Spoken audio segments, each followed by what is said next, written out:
Why did the United States leave the gold standard? Basically because the gold standard constrained the federal government. I get a lot of questions from students about the gold standard. For example, what is it? And why don't we have one anymore? I'll start by explaining what it is. Under a gold standard, the monetary unit is defined as a certain amount of gold, like 1/20th of an ounce or 10 grams. In the era of the International Gold Standard, before World War I, the US dollar was defined as a little less than 1/20th of an ounce of gold. To be precise, 1 ounce of gold equaled $20.67. A silver standard follows the same idea. The British monetary unit, the pound sterling, originally meant exactly that, 1 pound of sterling silver. A gold standard can operate with or without government involvement in the minting of gold coins, the issuing of gold-backed paper currency, and the provision of gold-backed checking accounts. Historically, private mints and commercial banks were reliable providers of gold-denominated monies. Thanks to the banks, a gold standard doesn't mean that people have to carry around bags of gold coins. Anyone who finds paper currency and checking accounts more convenient can use those.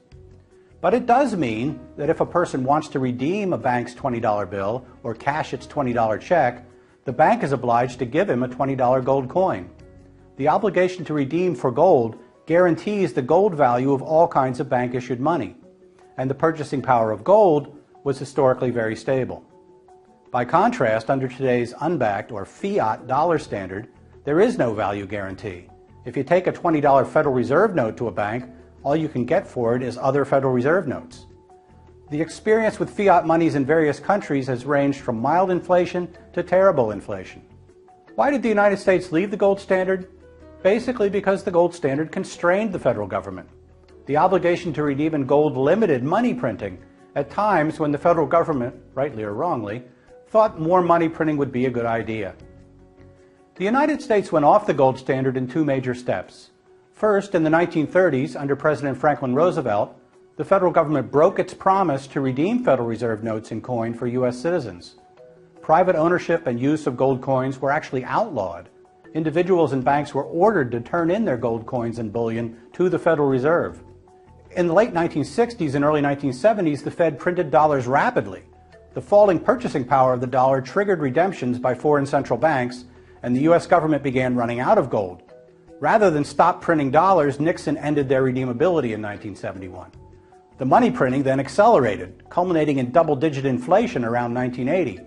By contrast, inflation under the classical gold standard was never in double digits and averaged only 0 to 1% per year over the long term.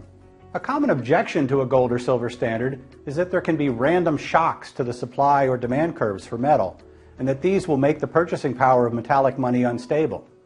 But historically, this was not much of a problem. For example, after the major supply shock of the California gold rush of 1849, as the gold dispersed over the entire world, the resulting inflation was less than 1.5% per year for about 8 years.